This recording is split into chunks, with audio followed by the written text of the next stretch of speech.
Oi, eu sou a Ana e nesse vídeo a gente vai falar sobre a coroa perfeita.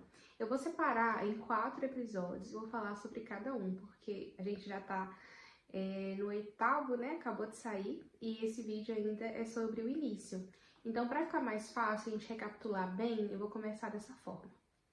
Então, no primeiro episódio, a gente vai ver a Yeju ali na fase da adolescência, na fase da escola dela, onde que a gente já tem uma rivalidade, onde uma pessoa ali provoca ela de certa forma, e ela já segue ali um pouco atrevida, uma mulher, na verdade, que a gente já vai ver que a personalidade é de uma pessoa mais forte, uma pessoa que não deita pra ninguém e que vai atrás do seu, né? Corre atrás do seu, quer ser a primeira em tudo.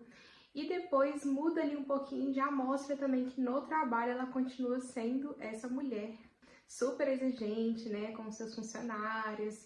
E eu amei essa questão dela ser CEO, né, apesar de ela ser uma filha bastarda, ela tem sua empresa, né, tem o seu negócio, então achei super bacana e já amei ela. Então eu percebi que é uma protagonista que vai entregar muito pra gente essa mulher corajosa, essa mulher determinada. E aí depois, né, a cena do príncipe Yan no banho.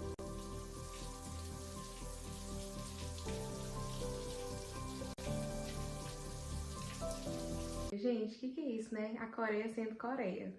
E nessa parte já existe um cenário ali antigo, moderno do palácio, a gente já consegue ver, né, como eles conseguiram misturar esses dois e eu achei muito bacana. E eu percebi que esse personagem do Príncipe Yan é uma pessoa mais fria, né, uma pessoa ali que é de poucos amigos, né, ele tem o seu servo ali, que eu não vou lembrar o nome agora, como se chamava na época, né, como se chama na série, mas me parece que de confiança ele não tem ninguém. Até porque, né, a série vai contar também o que aconteceu com os familiares deles, mas a gente vê que ele é um personagem que precisa, né, tipo, de acolhimento, de amor, e que, infelizmente, o que aconteceu afetou ele, de certa forma que ele é essa pessoa mais fria, um pouco mais distante, né? E aí a gente já corta pra festa de aniversário do príncipe, que a Yu aparece, né? Gente, ela ama os holofotes, que mulher é essa? Ela já aparece ali toda estalteante com um conjunto, né, vermelho, desafiando totalmente, porque acho que não pode, né? A cor vermelha não pode ser usada no palácio, porque afronta, né, o rei, porque eu acredito que só o rei que pode usar essas cores, né, o vermelho, e ela foi exatamente de quê? De vermelho. E isso não vai ajudar ela, né, lá no futuro. Mas, corta para a festa do rei, ali, a Yu já estava observando tudo que estava se passando, porque que estava demorando a festa e tudo mais. E depois chega o príncipe Yan, que querendo ou não, ele sempre é o centro dos holofotes, né? Apesar de ele não ser o rei nem nada, mas ele é o regente. Então, assim, ele toma conta de todos esses assuntos, né, principais. E querendo ou não, os holofotes estão todos em cima dele, né? E fora de que parece muito bonito, vamos dizer, né? Um homem de quase 2 metros de altura e que se veste muito bem, ele afronta muitas das vezes os protocolos, né, do palácio. E, claro, os holofotes vão estar em cima dele, porque ele é uma pessoa jovem também, né? E aí, eu até anotei aqui pra gente falar sobre essa questão de criança ser o rei, né? Eu fiquei assim, meu Deus, mais uma história pra gente meio que chorar, porque uma criança tendo uma responsabilidade dessa. A gente vê, né, que o rei faleceu e o seu filho, que é uma criança, ele se tornou, né, o rei muito cedo. Então a gente vai ver aí uma história que com certeza vai vir com partes tristes, né, porque, gente, uma criança no poder, meu Deus do céu. E aí tem até uma parte nesse episódio que mostra, gente, o vilão de Alquimia das Almas. Quem lembra dele? Gente, meu Deus do céu, vou deixar aqui na tela Mas eu fiquei assim, caraca, você vai fazer merda de novo nesse série de... Não, assim, nossa, quando apareceu eu fiquei chocada. Mas, por enquanto, ele não está aprontando nada, né? Mas vamos ver os próximos episódios, o que vai desenrolar. Chega ali um momento, quando tá na festa, que eles vão, né, pra parte de comer, né, de beber e etc. E, claro, eles se encontram, né, pela primeira vez, o príncipe Ian. Primeira vez, assim, né? Mas se encontram, ele, a Yuju e o príncipe Ian. E eles estão fora ali da parte da festa, né, ali dos comes e bebes. Então, eles estão ali um pouco mais afastados, num lugar mais escuro. E ele questiona o que ela está fazendo ali, sendo que não é uma área onde que as pessoas podem entrar. Enfim, nesse exato momento acontece o quê? Meio que é um atentado, um incêndio dentro do palácio. E aí já começa aquela coisa, né? Muito suspeito. E vemos uma cena que é mais impactante desse primeiro episódio, que o príncipe Ian, ele vai ver o que está acontecendo e chega lá, uma parte assim do palácio está pegando fogo. E aí chega a nossa vilã, né, a mãe do rei, e confronta ali o príncipe Ian e tudo mais, e no fim dá um tapa na cara dele. Meu Deus. E isso, a Yuju está no fundo ali observando tudo e fica chocada com isso. Por quê? Querendo ou não, tudo se passa como se fosse perfeito, né? Um mundinho perfeito ali do palácio e tudo mais. Então a Yuju, ela não tinha noção de que o príncipe Ian sofria isso da própria família, né? E eu também fiquei pensando, gente, meu Deus, essa vilã vai vir pra tirar toda a nossa paciência. E naquela hora eu falei, essa vilã, oh my God, ela vai ser terrível, terrível. E aí, dando continuação, vem a parte onde que a vilã, ela não reconhece que errou, né?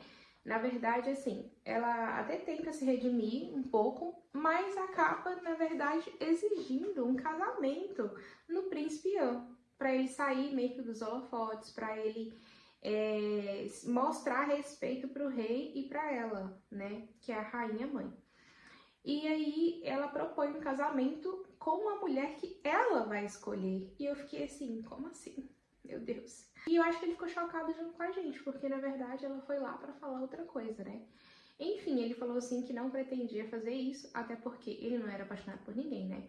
Então, por que diabos ele ia se casar e pensar nisso, né? Mas eu acho que também, no príncipe, pelo menos eu percebi, que ele tem uma certa culpa, né, por seus holofotes.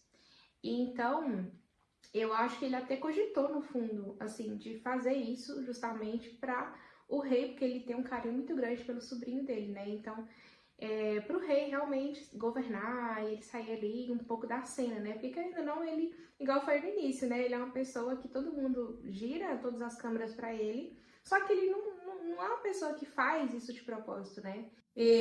Ao contrário da Yuju, né, gente? Gente, aquela mulher, meu Deus do céu. Enfim, a Yuju também, ela tem ali uma cena com o pai dela, logo após essa cena, na verdade. Já aparece a cena da Yuju com o pai, né, e com o irmão dela, onde que o pai tenta pressionar a Yuju para casar, porque ela precisa ser bem vista e etc, aquela coisa, né, de que tá ficando mais velha e etc, então ela precisa de um casamento. E ela, claro, não, também não quero me casar, né, tipo assim, não faz sentido isso e etc. E aí depois já vem a parte, como ela foi um pouco pressionada em relação à empresa dela, né, tipo, de perder as coisas dela, ela já cogita algumas formas de ter esse casamento, porque o pai dela ia arranjar encontros às cegas para ela. Então ela já queria arrumar um pretendente que fosse perfeito, que fosse influente e tivesse esse potencial, né, para ela se casar. E depois ela parou assim e pensou logo no príncipe, né? E o que ela fez? Correu atrás do príncipe. Gente, ela mandou 500 mensagens pro príncipe para um pedido, né, para pudesse ver ele, para fazer essa proposta para ele. Gente, ela não desistiu, ela é super determinada. Ai, gente, a Yuju, maravilhosa, essa personagem maravilhosa. E eu até anotei aqui, ó, que o mais engraçado e empolgante é que ela... Gente, O mais interessante é que, assim, o príncipe, se ele queria o casamento arranjado, ela estava pronta ali esperando que fosse chamada, porque ela era a pessoa perfeita para isso. O príncipe nega todos esses pedidos, né? Só que depois, na assinatura final ali, ela coloca um nome, Caloura, que pro príncipe isso tem um significado, que a gente vai ver no segundo episódio. O que significa isso, mas ele, quando vê, né, que tá como assinatura Caloura, ele vai e aceita o pedido e aceita se encontrar com ela. E agora a gente vai começar a falar sobre o segundo episódio. No início, a gente vê ali o passado deles, né? Já começa a fazer mais sentido por que ele aceitou o pedido de Caloura. Realmente porque eles tiveram um passado ali, eles dois faziam esporte juntos, né? Naquele momento ali eu percebi uma coisa, que o pai do príncipe Ian, ele era muito exigente, né? Eu já pensava assim que haveria alguma coisa por trás pela personalidade do Ian ser assim, mais frio, né? Existem muitos paralelos nessa série, que eu já percebi, que sempre vai mostrar alguma coisa do Príncipe Ian e da Yuju, e como eles meio que se combinam, mas de forma um pouco diferente, mas que parece que os dois precisam se complementarem nesse momento de cura e superação ali, sendo os dois um ajudando o outro, né? Enfim, mas isso é a coisa da minha cabeça. Nesse momento, a gente percebe, né, que a Yu também, quando o pai é muito exigente com o príncipe Ian, a Yu é muito exigente com ela mesma, sabe?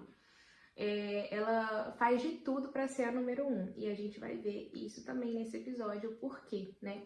Depois vem muitos flashes da Yuju pra cima do príncipe Ian. E, gente, meu Deus do céu, ele sendo um homem de quase 2 metros de altura ficando sem graça. Gente, é tudo pra mim. Meu Deus do céu, eu surtei muito nesses momentos. Pra mim são os meus preferidos, o que me cativou bastante, sabe? De continuar vendo os episódios. E aí, vai mostrar uma parte onde eu vou até colocar aqui na tela da vilã, que ela confronta um pouco ali o rei, né? Na verdade era o antigo rei, que era o marido dela e irmão do príncipe Ian. 죽는 것보다 낫지.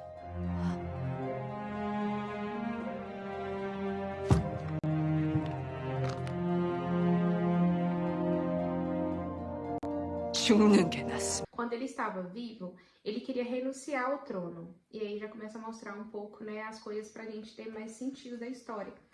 De que ele preferia renunciar do que morrer. E aí a vilã, né, que é a rainha mãe, virou pra ele e disse que ele era melhor morrer. E assim, gente, essa mulher é maluca. Essa mulher, com certeza, ela vai tirar a nossa paciência, igual eu já falei. E aí eu fiquei com muito assim, já tenho ranço dela, né? Já fiquei assim, nossa, pai. Achei ela super egoísta, ela é uma pessoa super fria, né?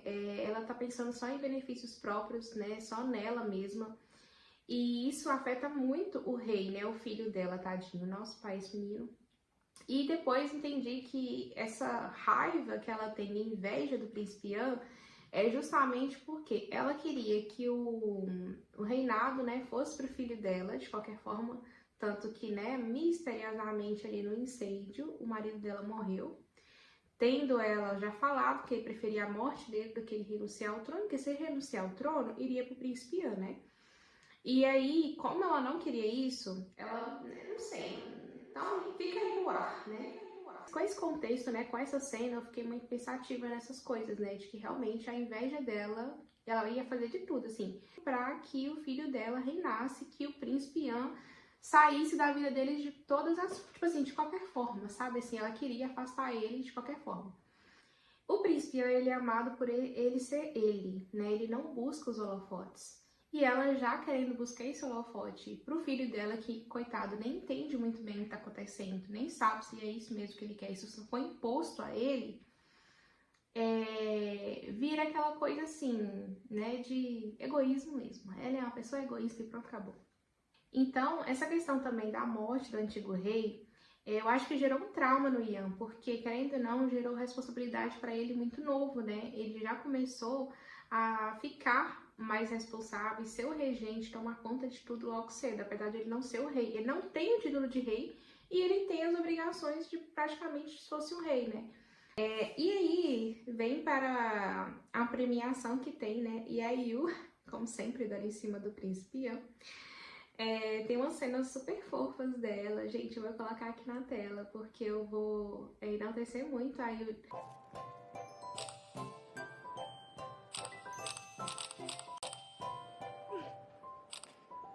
Gente, eu tô falando Yu? Acho que eu tô falando Yu esse tempo todo, né? Yuju. Eu sempre confundo. Gente, é Yuju. Yuju. Acho que eu tô falando certo.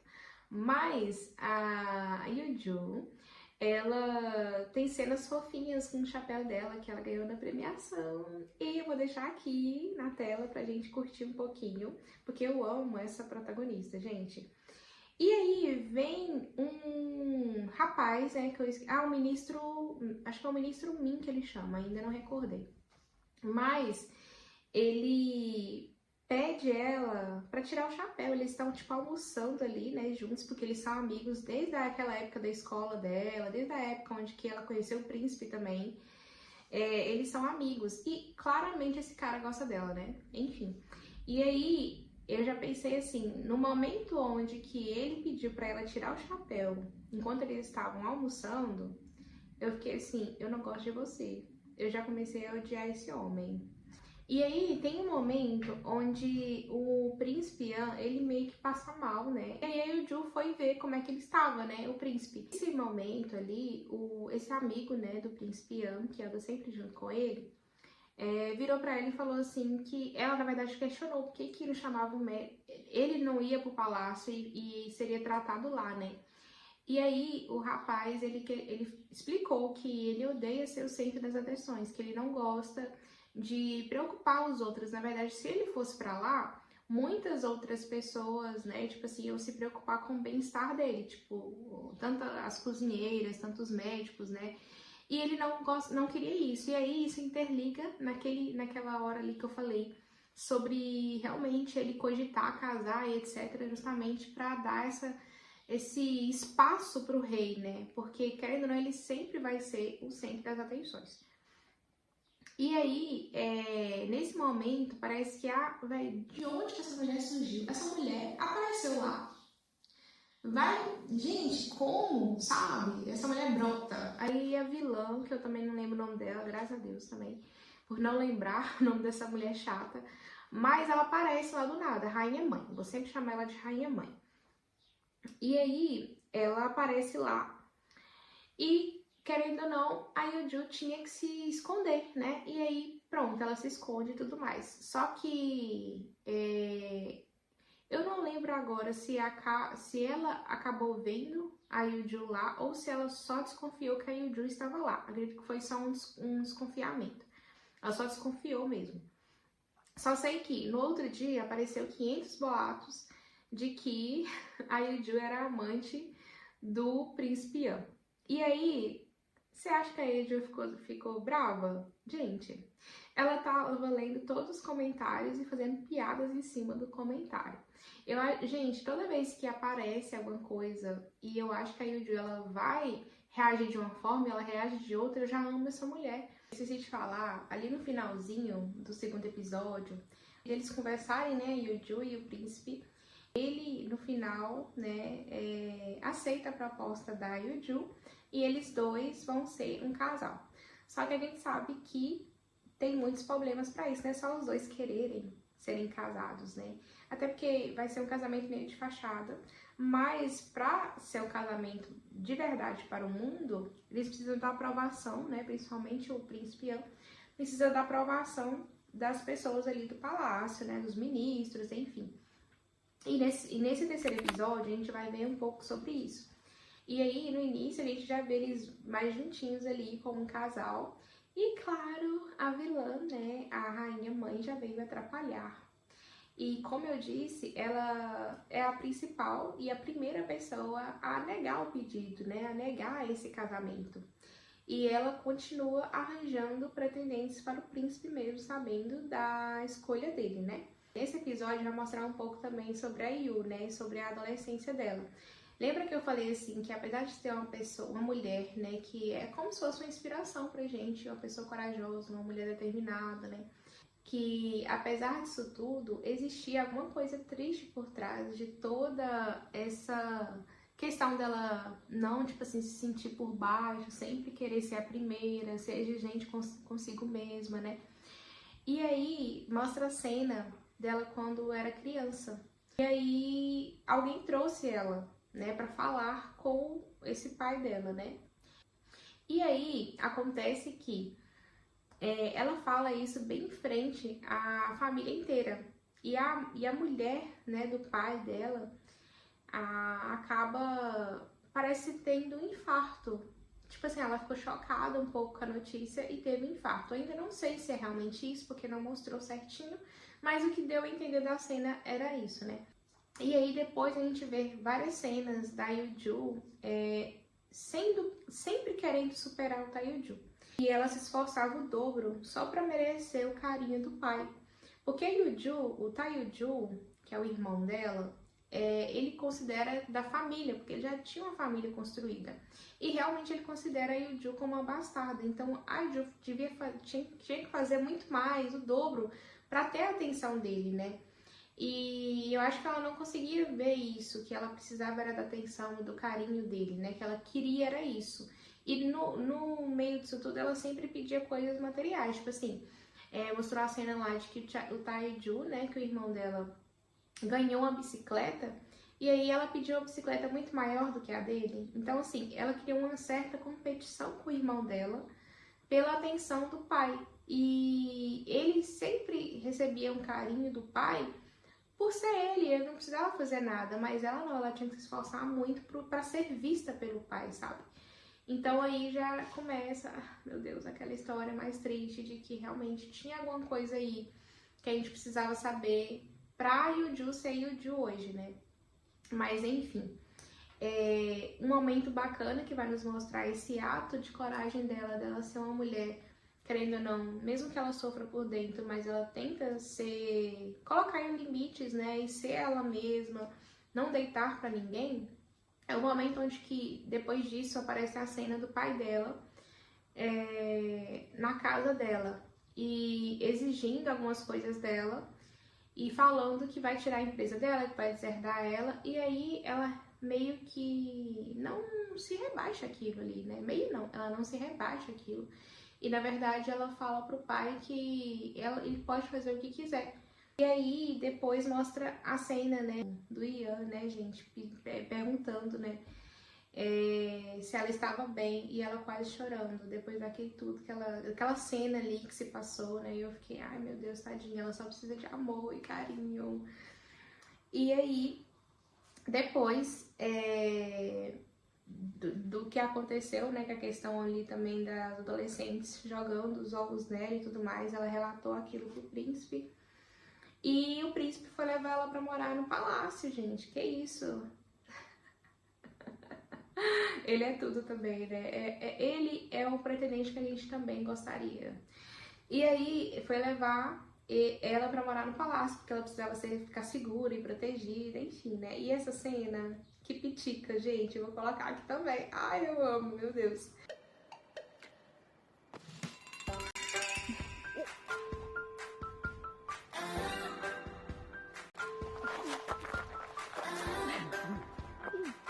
좀 떨어져도 될 것 같은데. Gente, totalmente rendida por esse casal, com certeza. E aí, eu acho que ela não passou nem um dia no palácio. A mulher já procurou coisa pra culpar ela, né? Porque isso era óbvio que a vilã ia fazer isso, com certeza, né? A rainha mãe. E aí ela já procurou coisas pra que culpar, né, a Yoo-joo do incêndio que aconteceu lá, porque ela estava num lugar indevido, pegaram câmeras dela, né, tipo, nesse lugar lá que ela não podia ter entrado. Então, ela meio que arrumou essa desculpa pra culpar a Yoo-joo de ser a pessoa que causou ali alguma coisa, que ela é suspeita no incêndio, né? É óbvio que ela ia fazer isso. E aí, nesse momento, nessa cena, a Yoo-joo, ela finge um desmaio. Estavam todos ali na mesma cena. E aí, gente, ela vai ter a ideia assim, sei lá, finge desmaio aí, mulher. E aí a Yeonju vai e finge que ela desmaiou e o príncipe sai pra carregar ela, fingindo ali uma cena pra sair daquela situação desconfortável com a rainha mãe, que ela vai confrontar eles todos juntos, né? Enfim. E aí, gente, depois eu tenho que comentar, no final, né, eu comento sobre os personagens, etc. Gente, que coisa maravilhosa, estou amando esse elenco, amando os coadjuvantes, né? Aí depois, a Yeonju tem a brilhante ideia de eles fazerem de propósito, tipo assim, serem mais carinhosos um com o outro, fazer tudo de propósito para surgirem boatos de que realmente eles estão apaixonados, né? E fazer com que tudo seja mais verdadeiro. E aí, no final, rola o beijo deles, gente. Já no terceiro episódio, a gente já tem beijo do casal. E claro que depois a gente vai ver que sim, é por causa da câmera, né? Mas já tem um beijinho fofo deles e aí acaba o episódio. E aí a gente vai começar o episódio 4 já com ele lidando com as opiniões dos ministros, né? Tipo assim, ele também tem que convencer o pessoal ali de que ele quer esse casamento, né? De que ele realmente não é só um boato, mas que sim, é uma escolha dele, da Yeonju, ser a esposa dele. E aí estão em discussão ali, na verdade, primeiro sobre o fato dela estar morando na residência do príncipe. Insistiu de que ela tinha que ficar lá, porque a segurança dela era a responsabilidade do palácio. E, enfim, é o vilão de Alquimia das Almas que meio que questionou isso, né? De que ela não poderia ficar lá, porque ela era só uma bastarda e etc. Enfim, não colocaram fé de que eles iam ficar juntos e que isso era super passageiro, que ele estava exagerando de deixar a Yeonju na residência dele. E aí, eu percebi essa parte onde que eles julgam muito que ela é uma plebeia, que ela é uma bastarda e tudo mais. E que ela não é digna de coroa, né? Não é digna desse título, né? Mas eu fiquei pensando assim, gente, como a gente é visto até hoje como rótulos, né? Tipo assim, até hoje é isso, né? Apesar de que essa série não é antiga, não é, tipo assim, se passa na época antiga, mas até hoje a gente é visto, né, tipo, como rótulos, a gente não é visto pela nossa personalidade, né, pela nossa capacidade, pelo nosso potencial. Eu fiquei pensando nisso, né, e assim, gente, eu acho a Yeonju a coroa perfeita. Essa mulher é perfeita pro Príncipe Yeon, e o Príncipe Yeon é perfeito pra ela, meu Deus do céu. Enfim, e aí, tem uma parte mais fofa, né? Que eles foram nos jogos ali, e claro, como sempre, o Príncipe Yeon sendo o holofote de tudo, mas a Yeonju surfando nisso, porque ela ama, né, gente? Ela ama os holofotes, ela gosta de aparecer, né? E aí, quem tava também nesse jogo era o Ministro Min, que é o amigo dela, né? Um amigo dos dois, na verdade. E aí, a gente já vê uma pequena cena de ciúmes do Príncipe Yeon. Coisa mais fofa, gente, ele sendo ciumento. E aí mostra uma cena triste do Yeon e seu irmão, né, o antigo rei. Eles estavam brincando ali, e aí o Yeon, ele pega a capa do irmão dele, né, na verdade os dois ali, de forma inocente. Falou, eu posso experimentar a sua capa e tal, é mais bonita que a minha e tal. E aí o pai dele pega isso e dá um tapa no Yeon, tipo, bate no Yeon porque ele fez isso. E até tem uma cena muito triste, falando assim que ele não pode usar as coisas que são feitas para o rei. Gente, eu achei tão triste essa cena. E a gente agora entende mais ainda porque o Yeon é o Yeon, a personalidade dele hoje, né? Tipo assim, de ser uma pessoa mais triste, mais solitária, mais fria, mais distante. Ai, gente, que triste, meu Deus. Ai, eu sei, gente. Apesar de ser a comédia romântica, sempre vai ter esses momentos mais sensíveis, mais tristes, que faz a gente repensar. Faz a gente ver, assim, quanta dor, assim, eles aguentaram para chegar ali e ter que lidar com tanta responsabilidade, né? Eu digo dos dois, sabe? Acho que cada um de nós temos nossas dores, né? Nossos traumas, e a gente superar isso, nos tornarmos umas pessoas boas, né? Quando adultos, é uma grande vitória, assim, é um grande motivo de orgulho pra gente, sabe? Sermos pessoas boas apesar dos nossos traumas, apesar das nossas dores, né? Aí também mostra a cena do Ian perdendo os pais, né? Tipo assim, mostra ele perdendo a mãe, aí depois ele perdendo o pai, algo nesse sentido. E aí também perdendo o irmão, né? Que foi um momento ali onde que realmente ele teve que lidar com consequências mais sérias, né? Que são as responsabilidades do reino. E ver o sobrinho dele também lidando com o luto e virando rei, né? Que eu acho que ele sofreu também pelo sobrinho dele. Porque era uma responsabilidade gigante, né, gente? Meu Deus do céu. E assim, essa questão de não poder viver esse luto e seguir em frente, ser forçado a seguir em frente, também é muito triste de se pensar, sabe? É muito triste ver isso, que isso aconteceu com ele. Ele não tem mais ninguém de confiança e ele tem que lidar com tudo sozinho, depois de todas essas percas, sabe?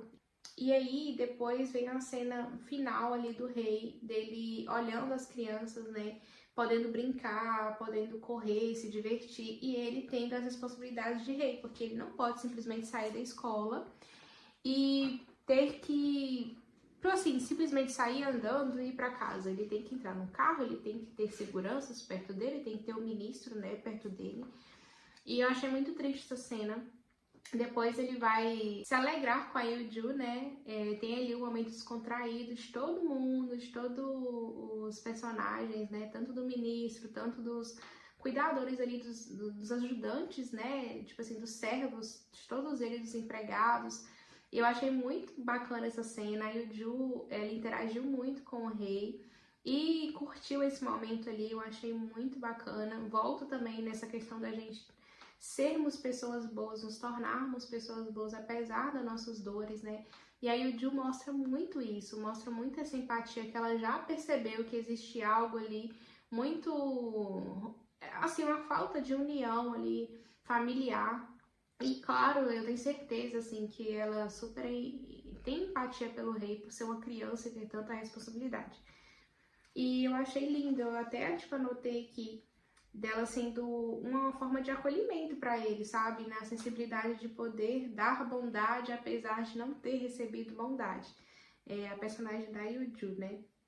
E eu achei isso muito, muito lindo, gente. Então, assim, finalizando o quarto episódio, né? Dessa forma, mas também de uma forma que vai nos trazer ali o que vai acontecer com o rei, porque eles saíram de carro.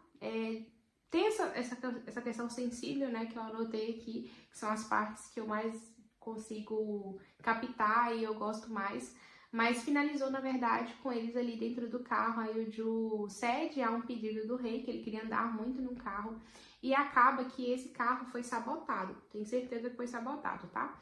De que eles, né, o carro fica sem freio, e aí ela tem que governar aquele carro e ela não consegue frear de forma alguma. E no final acaba o príncipe Ian ajudando, né? Chegando lá no momento onde que ele coloca o carro à frente da Yuju. E aí eles conseguem se salvar. Mas isso fica para os próximos episódios, porque eu ainda não vi os episódios. E estou esperando justamente para fazer minha pequena análise e comentários, né? De forma mais fresca para mim trazer aqui para vocês, né? Já saiu o 8º, né? No caso, eu vou trazer mais 4 episódios no próximo vídeo pra gente comentar. E eu queria falar um pouco, rapidinho, só sobre o elenco, né? Tipo assim, sobre os outros participantes ali, os outros personagens. Eu amei muito a dinâmica deles, né? Amei muito a dinâmica eu acho que é meio que governanta, mas não sei se ela é. Enfim, gente, eu não sei muito diferenciar isso, vocês me perdoem. Mas eu vou mostrar aqui a cena, que eu acho que assim fica mais fácil pra gente entender, né? E eu gostei muito dela ajudando a Yu ali, meio que ensinando a Yu a ter mais modos, né? De rainha, de princesa. E aí, eu gostei muito da dinâmica deles, eu gostei muito que os empregados estão sendo amigáveis com a Yuju, que eles estão gostando dela, que ela arrumou ali também um servo, né? E ele também está sendo um apoio para a Yuju, para escutar a Yuju reclamando, né, sobre esses protocolos e não sei o que, etc. Enfim, estou gostando muito dessa dinâmica. Assim, gente, colocando minhas primeiras impressões, e enfim, eu estou amando, obviamente, né? Eu gosto muito dos atores.